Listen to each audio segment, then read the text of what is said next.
Hey, everybody. Welcome back to Keychains. I'm Steve. And I'm Ryan. And boy, our tournament week was a bust, wasn't it? It was rather unsatisfying. Yeah, we went to a local game store. Not that this was their fault, but we showed up and we were the only three people there. So we ended up just playing a lot of games by ourselves with our good friend Brian. Yeah, That it was ended up actually being pretty fun. Yeah. yeah. The we even tried out multiplayer, which worked out really well.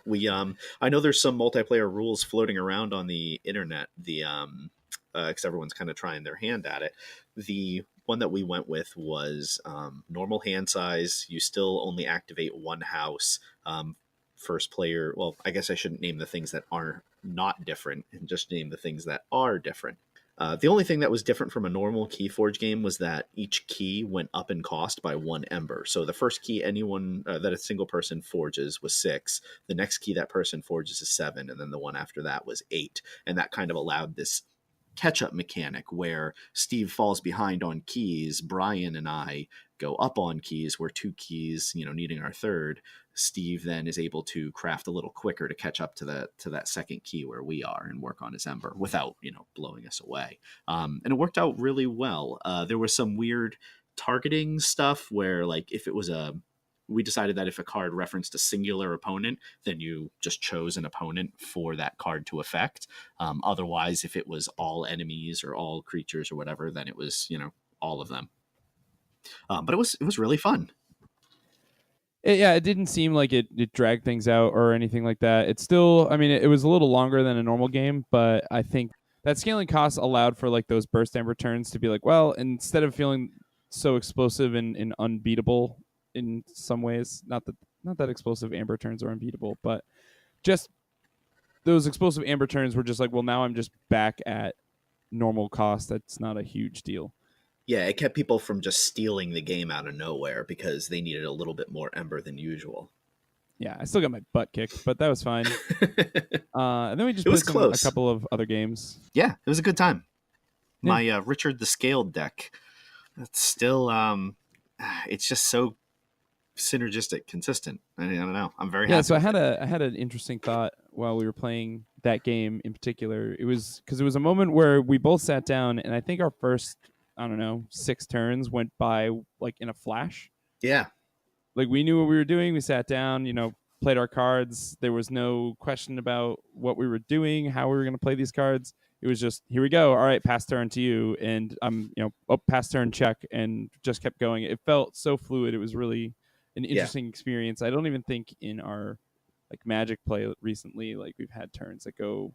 I mean, outside of like land for turn pass, but Very true. yeah. So this week has been a week for FFG. Yeah. They posted that one article that we kind of went over a little bit on the previous episode. But then shortly after that, they posted something about their organized play vault tour. That kind of gives us some details about the prize wall and things like that, which is exciting, but certainly not what I thought it was going to be about. No. Well, so I guess what do we know about the Vault Tour so far? So I guess this is outside of the actual organized play structure that they showed at the time of Triumph, where it's that pyramid where it starts with their chainbound events to store championships and kind of scales all the way up to the world tour. This is more of something where they're going to hold side events at big gaming event conventions, where you're going to sit down for on-demand events, get amber shards for playing those events, and actually gain access to the prize wall without it being an officialized tournament. They're more, I guess, intended for anyone to kind of join in on and get some benefits for playing the game. Very cool. I mean, I'm a little disappointed. I was hoping that these tours would be kind of like, when I hear Vault Tour, I'm thinking like, organized play, competitive tournaments, that kind of thing. But it sounds like it's going to be more along the lines of just a fun, friendly little side event experience, like you mentioned, without it being like massively competitive, which is good and bad. don't think Richard Garfield is a huge fan of competitive card game play. I know that his original ideas for Magic, Richard Garfield, by the way, is the guy that created both Magic and Keyforge. In case you don't know, I know he wasn't really concerned with having high level tournament competitive play for Magic, which that kind of went the other direction on him. So I don't know what his vision is competitively for Keyforge. And obviously FFG wants to kind of monetize this, which as they should. I know that what's probably going to make them the most money is sealed stuff, not Archon stuff. So it'll be interesting to see how seriously they take competitive, what their angle is going to be on competitive, how they're going to do their events and everything else. But I'm a little disappointed it wasn't part of the Vault Tour at all. So it's going to be a little while before we see any announcements regarding major competitive play, I think. I think you're probably going to hear more by Tuesday, since that technically all goes live then. If Oh, okay. It'll be interesting to see what happens on Tuesday. I don't know. Again, it's all speculation. So until we actually know, so I think we're honestly not going to see anything until the 22nd, specifically because that's when the time of triumph starts, which I'm hoping the official organized play app or however they're going to manage tournaments starts then, because that's going to turn on all the things like the official wins and losses and your chains for your decks. So we're going to start hopefully seeing those decks getting tuned down. But yeah, I think this is kind of their plan for getting people. This feels like your draft and your official drafts and official sealeds in other card games, where you're gonna play for prizes and cool, but this is not what's getting you to the Pro Tour officially. You know, Right. so it looks like their events are starting in March, with Emerald City Comic Con in Seattle, which is taking place in March 14th through the 17th. Then they go to the Netherlands after that from the You're 15th not to the 17th. So you're actually, not wow, they have. gonna you're not gonna name the event What do you in the mean? Netherlands. Oh no, good God. It really doesn't affect us. Let's just say that, because I'm not flying to the Netherlands to play. But if you're in the Netherlands, go look up the Fantasy Flight Games. This is the this vault is open article, because then they'll go over all of the events there. But then following that is Adepticon, which is on the 27th and 31st in Schaumburg, Illinois. Adepticon is a pretty big event. I know a lot of people who go there. Hold up. So that'll be interesting. I haven't heard about if anybody in our friend circle is actually going, but we'll find out from then. And then April 27th to the 28th is a Denver, Colorado event, seemingly to be determined, or at least they don't have a name published there.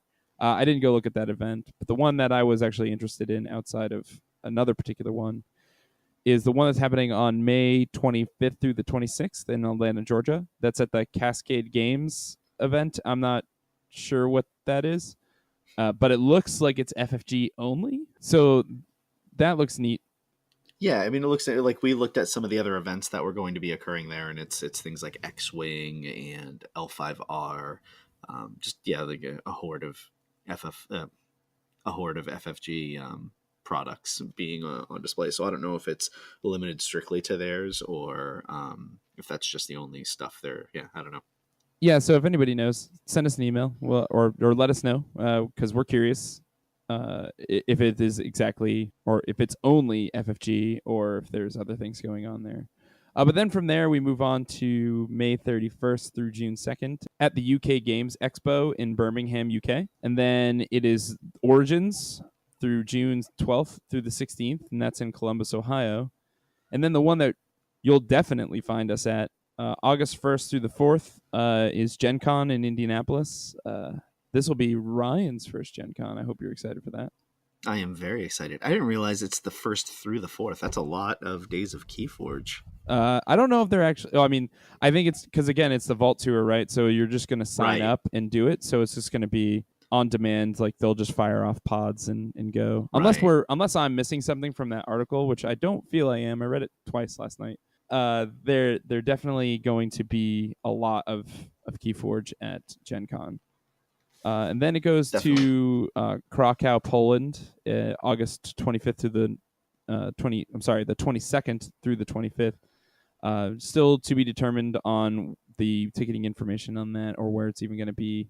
And then they have some planned events in Germany, Italy, and Spain, but there's no dates on that. So there's a glaring problem with this event schedule, isn't there? Though. Yeah, there are no events on the East Coast whatsoever, and there's only one event on the West Coast in Seattle. So if you're in the well, I guess Southwest could go to Colorado. I don't. My geography skills are failing me now. But if you're in the Southwest, the Southeast, or the Northeast, you don't have a lot of options as far as where you can go. You're gonna well, actually, Southeast has Atlanta, Georgia. So really, it's just Northeast that's kind of hosed a little bit. I mean, Illinois. Uh, we've got Illinois, Ohio, Indiana, but I mean that's still not an easy trek. I guess that's probably the same for anyone in Florida trying to get to Atlanta, but it still feels bad. It's surprising too. They don't have like an event in New York, although I'm sure that rental fees and the logistics would be expensive. So maybe FFG is like, look, we already sunk a ton of money into getting this game off the ground. Maybe we'll wait and get a little bit of revenue in, and then we'll start renting space in New York City.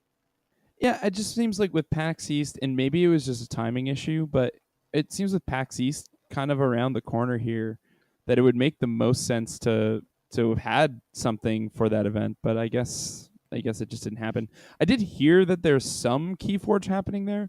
I don't know if it's a this official Vault Tour stuff. But yeah, so I guess what would you like to see in the Vault Tour? Well, so what I'm hoping when we go to Gen Con and possibly Atlanta is like I from what I understand, it's going to be sealed events. It's going to be Archon events. And they're just going to be like you walk up, you register to play. They wait until however many. Usually, it's a pod of 8 typically for any of these things. Although for Archon play, it might be more people. But they wait for enough people to show up, and then they take you over to a table, sit you all down, and you play a couple rounds. And that's cool and all. I'm used to doing that from like the Magic events I've been to, but I'd like to see some kind of tournament structure, like even if it's just a 1 day 8 event tournament with a cut to the top 4 and then a winner, like something like that would be interesting to see. It would be really cool, and it would only be a single day. I don't know what the prizes would look like for that, but maybe a bunch of decks, Yeah. and then you'd have fuel for the next tournament. But that would be cool. I mean, I'm also interested in the prize wall. They displayed a couple items that are going to be on the prize wall. It's a hoodie and a messenger bag, and that's pretty cool. The way the prize wall works, from our understanding, is that every time you get a deck, if you've registered your if you've registered yourself on the Fantasy Flight Games site or through the KeyForge app, you'll be able to register your decks and you'll gain Ember Shards. You gain enough Ember Shards, you get a key. You accumulate keys, you can trade those in at Vault Tour events, possibly non Vault Tour events, but we haven't heard anything. For prizes on the prize wall. So far, the only ones they've shown are hoodie, messenger bag, which they're neat. I'm not wild about the hoodie. Messenger bag is fine, but I'm not. Neither of those super appeal to me because I already have a hoodie and a messenger bag that I like more. So, but I'm wondering, like I'm sure they'll have sleeves. They might have deck boxes. They'll have play mats. They've got all of the organized play materials. I'm sure all of that will be up for grabs on the prize wall too. So I'm really interested to see what things we haven't seen already that will show up on the prize wall. Yeah, it has this feeling so far, and this is not to knock it because I actually am interested in both of those. I do like collecting hoodies for some obnoxious reason, and the messenger bag is kind of nice, but it definitely does feel like we're gonna go to the prize wall, and it's going to be a lot of stuff that you'd probably find At a at store, a yeah, like yeah, like coffee sleeves, mugs play or mat. things like that, which is cool. Like I don't know if it would be that bad. well, I mean, there's other game companies that have put out like product that are like coffee mugs around a faction or something like that, which is like, Ugh. hey, I'm totally cool with that. It It's doesn't bother me at all. that's fine. I guess the big thing that you miss out on, so going to Magic events, the prize walls show things like singles, like you could trade in cards for singles, you could trade in cards for alternate art foils, that kind of thing. And we haven't really seen how FFG plans on doing that kind of promotional card for Keyforge. Is it going to be a situation where your deck name would appear in the bottom right, there'll be an alternate art foil version that just has a generic name in the bottom, and you can use that? So if you have a lava ball in your deck and you get a promo foil alternate art lava ball, can you replace that into your deck so you get to use this fancy one even though it won't have your deck name in there? I We really haven't seen any rules or anything around that. I could see that being the case because it's basically just a fancy proxy. And as long as you have the original, and as long as it's the same, like as long as Lava Ball is on your Archon card, it really shouldn't matter if it's the original Lava Ball or if it's any other Lava Ball at all. As long as you don't have more Lava Balls than are on your Archon list. I I really don't see a actually problem with that, personally. I really don't actually want to see that. I think I'd rather there not be foils. I mean, you and I have played enough Magic to realize that foil is pretty much a bad time. I do think alternate art would be cool, but I feel like that would become an issue with validity in a way. Um, Yep. but I mean, we're gonna probably talk about this a little bit later, but I just don't want to show up to an event with this deck that I think is awesome, that I put like this foil card in, and I want to play with that foil card and show it off, and then it's been bent just because of the nature of foil cards. Like that would just That's fair. that would not feel good to me. So I actually want them to really do. I really do want them to avoid things like foil cards, mostly because of just that reason alone. Like I don't want to show up Well, with my that's fancy prize and then it be garbage later or questionable. That's completely fair. I think that's more a problem with making sure they use the right kind of printing process and everything else versus foils in and of themselves being bad. Um, Not to derail us completely, but in the Magic community, there's a lot of upcry about the quality of foils as of late, and a lot of it has to do with just inferior printing process and materials being used for the foils, and it's really frustrating. There's people that will actually there was someone that went to a tournament and they had a copy of a card and it was only available in foil because it was released as part of a side product. So the only form of this card is foil, and they weren't allowed to use it. They had to get an official proxy from a judge because it was bent from just existing. So that if FFG does go the foil route and they go the same quality that I've seen in other games, that's going to be really, really disappointing, just like you said. But even without that, alternate art promos would be super cool. And it's not too worrisome at a competitive event because they'll do random deck checks. And I think when you cut to a top eight, traditionally, I don't know if FFG will do it, but traditionally, when you cut to a top eight, everyone is required to submit their deck for a deck check. So if someone has, their promo lava ball and a regular lava ball in their deck, and they only have one lava ball in their Archon list, guess who's going to have a bad time and get kicked out of the tournament? That's fair. So kind of moving on, FFG also released their new rulebook for the seventh time. It looks like, at least that's what the version of the document is called. Or no, it's the eighth time. Yeah, it's version 8. So, and it came with the first errata of the game, which is interesting. So the nice thing about that is, I think they're at least willing to listen, because I feel, well, it's going to be no surprise that the errata was for Biomatrix Backup, a card which we talked about in our last episode, and it's good to at least see that they're willing to be okay with changing uh, the intent of the card, specifically because I think the outcry for biometrics backup was probably very large. It definitely killed the power level of that card quite a bit. Oh, So it felt so bad. It felt so bad playing that card, and then your opponent destroys it. It's like, I will choose not to have it go to your archive. Thank you very much. yeah, in turn, like whenever we had an opponent, I mean, we had my friend Brian played it on Tuesday, and I was just like, I'll just put it in your archive, like that's how it should Yeah, read, and so just do that. Um, yeah, and the it's interesting though because if that wasn't the intent with it, I mean, probably should have talked about this last week, but we didn't think of it then. It's still an interesting card design space because it's only beneficial on your turn if it dies, so it's less protection and more just card. Uh, I don't know, well, surprise, surprise, we card benefit. did talk about it last week, so We didn't talk about that I think we aspect. Is did, more what I but meant. it doesn't matter. Oh, well then just cut this out. So biomatrix backup should now read destroyed, put this creature into its owner's archives. I can see this becoming a pain in tournament settings where someone didn't bother reading the rulebook. Hopefully that's not the case, but I mean ultimately, really what it comes down to is it's going to slow things down when you play this card.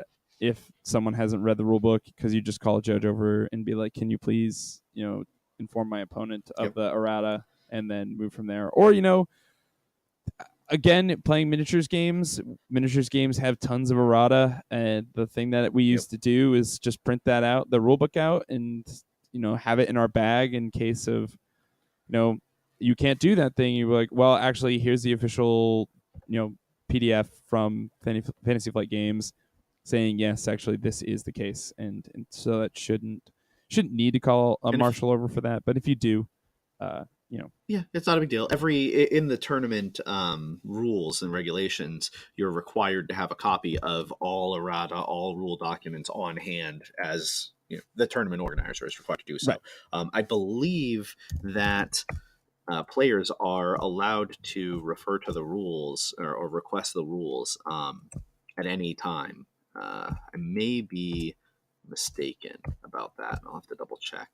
But I believe that they're entitled to those rules, whether it's definitely through a judge or a marshal. They may be able to just refer to them on their own. That's part I'm not sure about. right. So the next thing that kind of helps this game clean some things up a lot is they've changed how the pit lord and Restringatus interaction works. So what they've changed to is, or I shouldn't say they've changed, they've clarified that if you're ever in a position where you cannot do something or you must do something, cannot will take precedent over other effects. So if you have like if the classic combo here is Pit Lord requires you to choose wow, Pit Lord requires you to choose Dis as your house every turn. And then effects like Control the Weak or Restringatus, where you would choose a house and then that person cannot play that house, you effectively would lock them out. Now what happens is if you can't choose the house that you must choose, you can choose a different house. Right. So if I have my pit lord out, I can't choose dis, and then my opponent tries to be cute and plays control the weak and chooses dis. They basically just wasted their card. Right. Or, it become Restringatus becomes kind of a Right. creature that is locking the other person. So effectively, Restringatus still has an effect. Actually, it's just now backwards from what his actual effect would be. So now Right. he's locking you out of Dis instead of keeping you in Dis. Yeah. Interesting. So that's super cool. I'm glad that they made that change because it I don't actually know how it was programmed in Crucible, and hopefully it was programmed correct. I never actually ran into that instance because I actually don't own a Pit Lord or a Restringatus, so I've never Now, actually is seen that that a happen. rule? Now, is that a rule change or is that just a clarification? It was under the frequently asked questions of the rulebook. Okay, So I don't think it was effectively a rule change. It was just a clarification on the rules. gotcha. It was something that probably wasn't spelled out. It's just there's a fair few of those things. Right. For example, the least and most powerful, how you choose a group of least powerful, how you choose a group of most powerful, and how that works. This is another thing to get clarification in the updated version 8 rules. Essentially, the way it works is that if something tells you to choose the X least powerful creatures or the X most powerful creatures, you start with the most powerful ones. So a good example is the was it the Fate of Three? Uh, Three fates. Fate of the Three. Three fates. Wow. Yeah. I was close. I had fate. I had three in there. That's the thing. So three fates is an action for Dis, generates an ember, and when you play it, destroy the three most powerful creatures. Well, let's say the three most powerful creatures are power 7, power 7, power 5. You could incorrectly make an argument that the most powerful creatures are not three. There's only two most powerful creatures, a 7 and a 7. So you do as much as you can and you destroy just the 7 power creatures. The errata, the FAQ clarification says, well, no, one of the three most powerful creatures are the 7, and the 5. It goes into a lot more detail than it should, but the common sense translation of it is that basically the three most powerful creatures can be in descending order, and you stop when you hit the third. If at any point you reach a tie, so if there were the three most powerful creatures and there were 4 creatures with power 7, then the active player chooses which 3. Right. And I think for the most part, it was played this way. Honestly, Right. when you had mentioned this to me, I really could not think of a situation. I was like, why did they clarify this rule? Like I don't understand what the situation is. And then as we were talking about three fates, I was like, oh yeah, I guess that makes sense why you would run into a situation like this. It's because it's an interpretation thing. Yeah.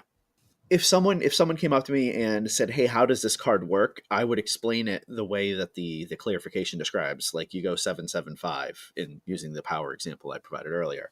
But if someone was explaining it to me, it's like, no, the most powerful creatures are the 2 7s. Be like, I don't agree, but I understand where you're coming from. Right. So it's good that they clarified it because now you don't have to have that awkward discussion in the middle of the game and call a judge over and be like, which one of us is, Yeah. How does the this correct work? person in this situation. Yeah. So moving to the next piece of the FAQ errata clarification is destroyed. The FAQ has clarified that if multiple cards are destroyed simultaneously, they're put into the discard pile simultaneously, and any non-destroyed abilities cannot trigger. If a card has destroyed, or rather a destroyed ability, the effect automatically resolves immediately before the card would be destroyed, which is also before it leaves play. So there's cards that so Bad Penny is a great example of why a lot of this matters. There is a card that I cannot for the life of me at the moment remember. There's a card, Stealer of Souls, that says after an enemy creature is destroyed, this is a creature, by the way, after an enemy creature is destroyed fighting Stealer of Souls, purge that creature and gain 1 ember.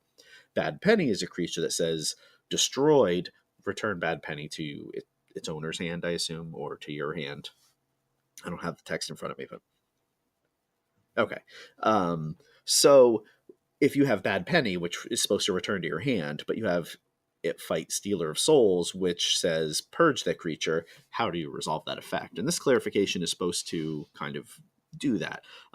So the way it works is the kind of mental trick, and it's not a literal, interpretation of the rules, but the kind of mental trick I employed is that if something has a destroyed ability, it's kind of like thinking of it as before destroyed. So if Bad Penny is going to be destroyed, she counts as being destroyed, but before she goes anywhere, her destroyed ability triggers, quote unquote, finger quotes that you can't see, and she would go back to your hand prior to the Stealer of Souls purging her.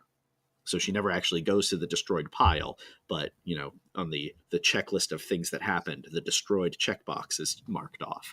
So in this interaction, if Bad Penny fights Stealer of Souls, Bad Penny would return to its owner's hand. Stealer of Souls would try to purge the creature, but the creature wouldn't be around anymore to purge. But you still gain 1 ember because it destroyed a creature was destroyed while fighting it. So it's one of those things that's kind of can be unintuitive in certain interactions, just the way that the cards are worded. There's not really a great, fantastic way of rewording these things. Well, especially since they're physical objects that are already in print. But the clarification does help kind of guide you through how to handle destroyed interactions. And hopefully, my explanation didn't make things worse instead of better.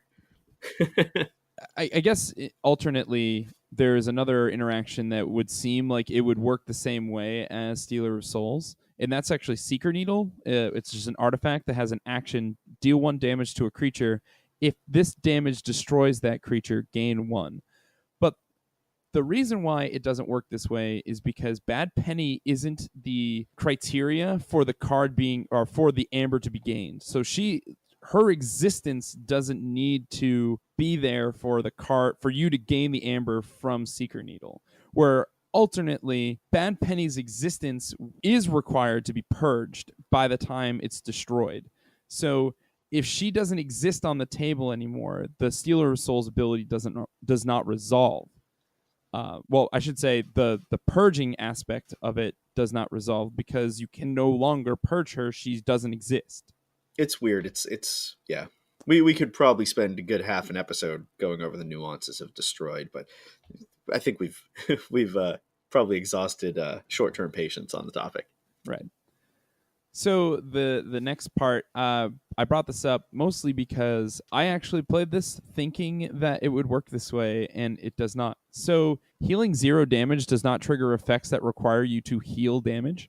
So if an ability heals a creature, you remove the specified amount of damage from the creature.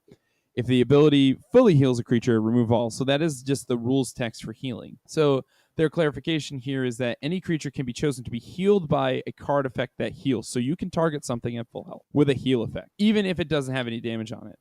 However, if no damage is removed from the creature, it has not been considered healed for the purposes of card effects that reference healing.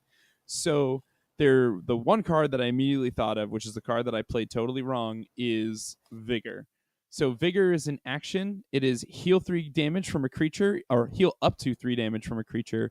If you do, gain 1 amber. It also gives you an amber when you play it. So my trick was, I'll just heal the creature for 3, even though it doesn't have any damage on it, and still get the purpose, like the effect of the card, because that was just where my brain was at the time.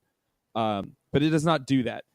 You cannot, if you did no healing, you do not gain the benefit of healing effects. Makes sense. But you can still target things with it, which is relevant. Right. So if you need to, like, the one tactic I think I've learned lately is if I have a card in my hand, keeping it there a lot of the times is just slowing me down. And if it's of my house and it gives me an amber, playing it for the amber instead of discarding it is probably the better idea.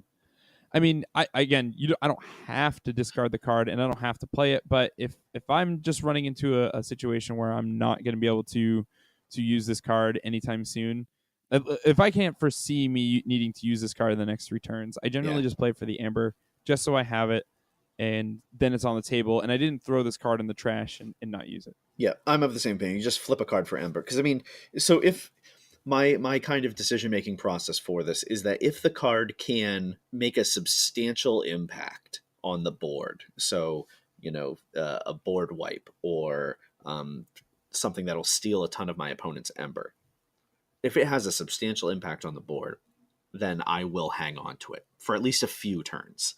For something like a steal ember effect, if my opponent is far away from generating that much ember, I might just cycle it to get the ember off the card itself, even though I'm not going to get the effect. A good example is Miasma. Miasma is an action that generates an ember when you play it. And when you play it, your opponent skips their next Forge a Key step. So sometimes my opponent might have 0 ember, and I might be at 5, and I'm going to say, I'm not going to hang on to this miasma, especially if my hand doesn't have a lot of shadow. I'd rather get a new card, but I want that ember still, so I'll still play it, get my ember. The part about them forging a key is completely irrelevant in this situation.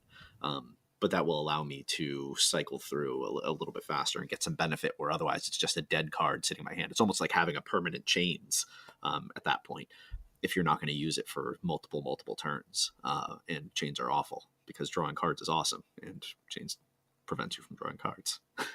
Right. So, speaking of chains, one of the next errata up was Mulligan does not shed chains. So what some people were thinking was that so you can start a game with chains because of the power of your deck, how much you've played it, that kind of thing, which means that you draw fewer cards in your opening hand. Well, chains also says that whenever you draw cards, you draw fewer cards, but you knock your chain down a level. So people were saying, well, in that case, I mulligan my opening hand, I'm drawing new cards, that should lower my chains, right? It does not. It's kind of a before the game has even started thing. So it was in this weird limbo because chains applies, but the game hasn't started, but you're still drawing cards. And so they clarified that if a player is using a deck that has chains applied to it at the start of the game and they take a mulligan, they do not shed a chain from doing so. But they still draw one fewer card than they had before the mulligan as per the normal mulligan rules. So it's kind of an interesting little clarification that I didn't even think of, but it makes perfect sense. It's one of those clarifications that I read and was like, okay, that made sense before we clarified it. Like, this feels like one of those clarifications because someone was trying to Rules lawyer. rules lawyer or kind of grammar their way through it, and I Right. But at the same time, I kind of like we were talking about with the most and least thing. I get what they're saying. Like, I mean, I don't agree with it. I think that the spirit of the rules is such that it should kind of be common sense. But you know what? Rules as written, when it comes to any sort of tournament environment, if there's prizes on the line, um, rules as written are rules as written, and it's chains say that whenever you draw a card, which would be including a mulligan, the way mulligans are worded, you drop a chain, and technically. So it's good. It's good that they clarified it. This is yeah, actually really agreed. good for competitive. Looking forward at any sort of competitive event, it's good that they're jumping right on top of this stuff and clarifying things. Because how miserable would it be to go into a tournament and go up against someone that has a really really powerful deck and has chains because they have a really really powerful deck? They're like, okay, I'm just going to mulligan a couple times and I'm going to start the game with no chains, even though I start with fewer cards in my opening hand because I'm just going to fill right back up. Right. Well, I guess they can't mulligan a few times, but Yeah, you can only mulligan once. So that brings us to our next little bit. And just a quick note, this isn't all of the errata changes or clarifications that posted in the new rulebook. We'd highly recommend you go download the rulebook from the Fantasy Flight website and read through them yourself. But we just picked out ones that kind of jumped out at us for just different reasons that we were involved in or we could see, being relevant. In fact, a couple of them we've had like conversations with friends because they were, kind of confused by it. Or just because of the interpretation, it just didn't seem to read the way they thought it would read. But the next one is Shadow Self does not take damage that would be dealt to armor. And now that I think about that sentence, it doesn't. That's still not clear. But what I'm saying is, if you have a Shadow Self next to Raiding Knight, where Shadow Self is a 9-power creature that when Shadow Self is in a fight, regardless if it is fighting or it is being attacked, it does not do any damage. Then any damage dealt to non-Spectre neighbors is dealt to Shadow Self instead. So if you have 2 cards right next to Shadow Self and someone tries to fight one of those cards that is next to Shadow Self will take all that damage. But that only resolves when the card would damage would be placed on the card. So if you have a situation with Raiding Knight, which Raiding Knight is a 4-power creature with 2 armor that captures 1 when you play it, if you have that sitting next to the Shadow Self and you attack the Raiding Knight, the Raiding Knight's armor takes the damage first. And then any damage that would be placed on the Raiding Knight would then be transferred over to the Shadow Self. So it's a kind of tricky way of actually still giving the shadow self 2 armor effectively. Yeah. It's kind of an interesting timing clarification. So armor is applied first, then damage redirection is applied, and then damage is applied. Yeah. Sort of. I honestly did not think about this. I just assumed what, the way it was played is, you would deal 4 damage to that creature. All that damage would get redirected and the armor would stay. Yeah, I was thinking the same thing, right? Because it's like the way I'd interpreted it. Whenever I try to interpret rules, it always comes up as a story in my head. But the way I imagine is that the raiding knight is standing there. Someone throws a tomahawk at it. The specter gets in the way and takes that hit. So the knight's armor is irrelevant. But I guess what really happens is the specter is wearing the knight's armor, and maybe he's using the Yeah, bathroom. so But it works differently is the point. So it's interesting. So that means that Bulwark, which is a 4-power creature with 2 armor, but the relevant part is that each of Bulwark's neighbors gets +2 armor. So if you have Bulwark on your left flank, and then to the right you have Raiding Knight, and then to the right of the Raiding Knight you have Spectre, that means that Bulwark gives +2 armor to the Raiding Knight, giving it 4 armor, which means that Spectre has 4 armor if someone tries to attack the Raiding Knight, which is ridiculous. Sorry, Spectre. Yeah, the Shadow. Yeah, Shadow Self, because it is a Spectre.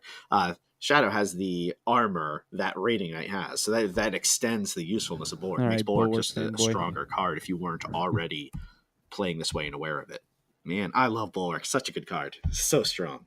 So I guess from there, just the tournament topics that we've kind of been keeping towards.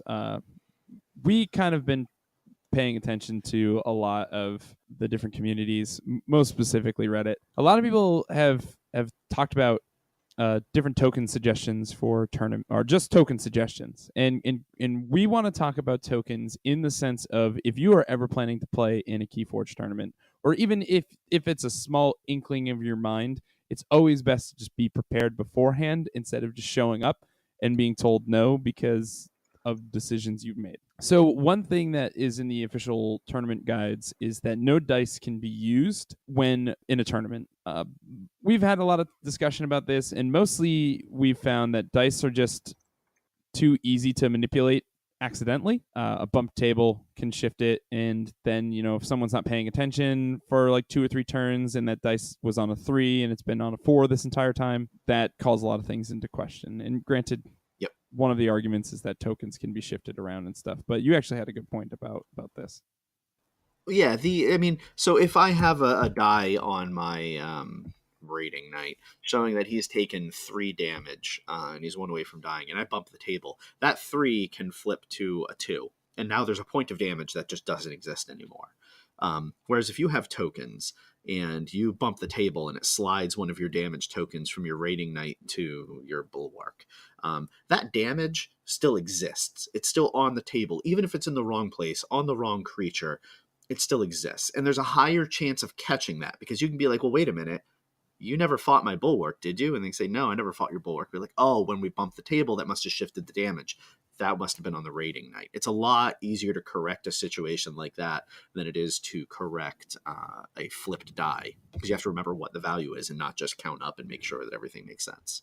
Right. So the next one is one that it's like one of the few times where I'm like, oh, I wish people would read the tournament guides, because this would just help them going forward through the effort that they put in. Because the thing that I've really enjoyed with the game and watching what people make is like watching the different creations they come up with for keys, because they're the fanciest part of the game. If you look at the starter box, like, those keys are pretty fancy for cardboard punch out keys.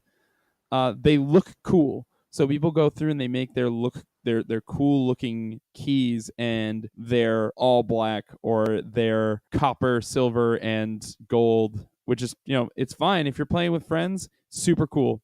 Trust me, like, I love when people make cool stuff. But if you're going to a tournament, those keys must be red, blue, and yellow, and easily discernible on whether they're unforged or forged. They can't be like, this is my unforged pile and this is my forged pile, and you're kind of moving around, because then again, it's just another one of those situations where it can be very ambiguous about what's happening. The act of actually flipping, like a flat piece or a flat something, is really hard to accidentally flip over without, you arm sweeping and they hit the table or whatever. It's more, You have to try. yeah, you really have to try to flip those over. So, we're not playing Pogs, so it's not going to accidentally flip over for any reason. So when you're considering your keys, and you definitely are going to go play in a tournament, make sure that one is red, one is yellow, and one is blue. One thing you could do, if with your with tokens that you have made already, is just paint one side of them.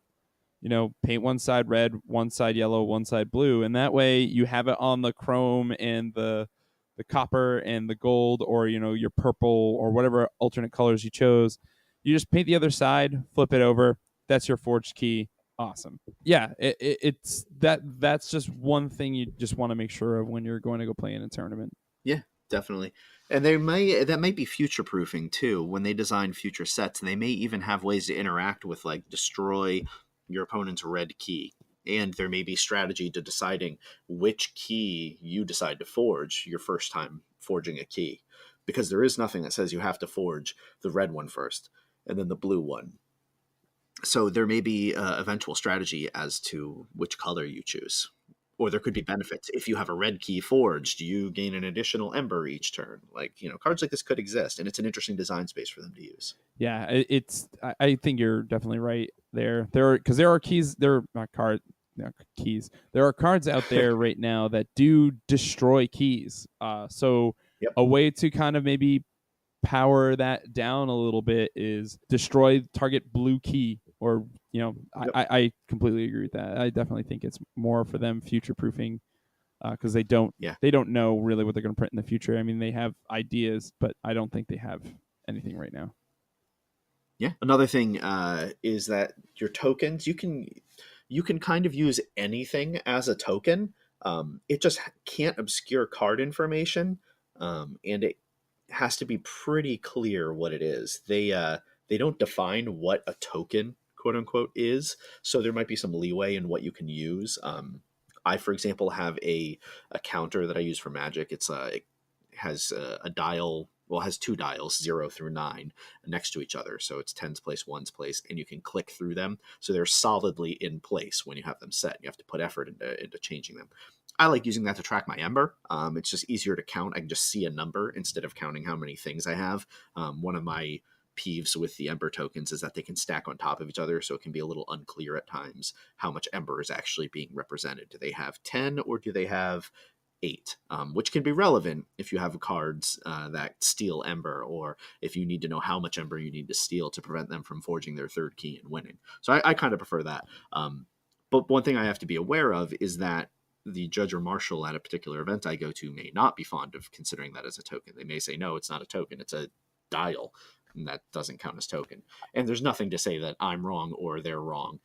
So they get the final say because they're the judge. I think it could get misconstrued as a die, and that's why I think it might not be legal to use. But I mean, again, it's something we can we'll bridge will cross when we come to that. Yeah, I mean, for semantic purposes, I would say that it fails on the dice check because you can't roll it to randomly get a result, or you can't roll it to get any kind of result. You can't really roll it at all. But that having been said, the judge still has the final say whether I like it or not. Another item I use, I didn't get the starter set. The professor. So if you go to YouTube and you look up Tolarian Community College, there's a gentleman that goes by the name Professor, the Professor, and he does a lot of videos for Magic, and they're really good. Like him or hate him, he does a good job with his videos. And he recently went over the Keyforge starter, and from a Magic player's perspective, is it worth buying the Keyforge starter? I had already kind of pros and cons buying a starter myself, and I decided not to. I figured I would rather spend the $40 on 4 decks as opposed to spending 20 on tokens and precons, really just the tokens, and then 20 on decks. What I'm using instead for my tokens Yeah. is, and I put a link in the show notes. I don't know if we can maybe put that in the description when we publish it, but it's something. If you go to Amazon and you look up "learning resources centimeter cubes set of 1,000," and they are these little cubes, centimeter cubes, that are all sorts of different colors: red, yellow, green, pink, blue, white. And they work really, really well for everything that you need in the game. The red ones are great for damage. The orange ones are great for Ember, or the yellow ones are good for Ember, whichever one you want to do. You can do armor that way. You can use, I use the yellow ones to indicate which creatures have been stunned. And they're really, really, really useful as an alternative. And they're cheap-ish. I had already gotten them in the past for other gaming purposes. And it's, what is it? It's $23 right now. So I mean, that's I guess that's the same as buying a starter, but you get 1,000 of them as opposed to what you get in there. You don't get any things that can represent keys, but whatever, you can just use a playing card and have it flipped up or down. But those are pretty neat. Yeah, and they have prize wall tokens and things like that. It's actually kind of funny because I felt that way initially until I read the rules and or the tournament rules and realized how this is supposed to work. I felt that way about the official tokens that you get in the starter set, namely the stun and power tokens, because they're cards that are the same dimensions as the cards themselves. So when you put them on top of the card, it actually obscures all the card information. The intent is you're supposed to put it behind the card, which But that can get cluttered. That can get cluttered and annoying. yeah, I mean, it's supposed to work like it's supposed to work like an upgrade. So it it is what it is. So that kind of comes down to like the change tracker card as well, which I actually hate the official change tracker. It's a card that has a circular token that has a hole punched in the center of it, and you're supposed to just put it so that the hole lines up with the number of chains that you have, which is fine. But man, is that so prone to being bumped around, and then I have to remember how many chains I did have, and it's not my thing. I know they're so worried about dice being manipulated, and yet that thing is worse than a Yeah, die. it's That takes like a heavy breathing from your opponent can shift your chain's yeah, location. it's not my favorite thing. Um, and there are some cool alternate ones. If you know somebody with a 3D printer, check it out and check out Thingiverse. There's a lot of people who have posted up their custom chains trackers that are like circular dials. I'm not sure the legality of them because after they had posted this, some people had brought those into question, and I did not follow up on that, so I don't know. But effectively, the change tracker card and its associated token, so long as the former is clearly legible and does not emit any information compared to the official component. So it's still, you can't. My original idea for this was to have something that you would put down and then you could put a cube on top of it, and like I in turn have put cubes on top of it. It doesn't work, like it can't emit the number that you have, the number of chains you have. Like it needs to be clear the Oh, that needs to moment be you look at legible. it. Yeah. So you can't use process of elimination to say, okay, so I can see the 3, I can see the 5, but I can't see what number it's on. Judge, I'm going to need a ruling here. Yeah. It's I understand they want to make it as clean Yeah, as possible, but yeah, you could use it's just process of funny. elimination and figure it out. But that, I mean, it ultimately, the thing that it comes down to is if you go to a tournament and you've either already made decisions on that stuff, or you know you just have any questions about the tokens that you're bringing, just talk to the marshal or talk to the official that is running the event, and just explain it to them. 9 times out of 10, people are going to be cool about it. Unless if there's something very very clear that it's going to be like, look, if there's no way, like if they look at it and go, look, unfortunately, there's just it's too ambiguous. You know, you're likely at a game store. You can find something. A good marshal will probably know exactly what they can point you to at the store. That will be cheap for you to use. But if anything, if you're going to go to a tournament, just avoid dice at any cost that you can, because Well, it's not even avoiding dice. You can't use dice in any way, shape, or form. Just leave them at home. There's nothing. I mean, aside from maybe figuring out who randomly goes first, you can't use dice. I mean, you can flip a coin for that if you really wanted Right. to. So just leave your dice at home. Don't even be tempted to use them. Yeah. And that's an interesting point for anyone that's going to maybe want to be a judge or a marshal or a tournament organizer, or anyone involved in setting up and running these things. Have a supply of tokens that you personally approve of. That way, if a player brings in a bunch of dice, not realizing that's illegal, or they bring in tokens that you don't feel comfortable with them using, maybe there's naked ladies on them, you have something that you have already approved that that player can use in their games. They don't have to take them with them, but like you can bring them over to the table, be like, okay, use these. This means this means this means that, and you know that they're going to be representing things appropriately for that game.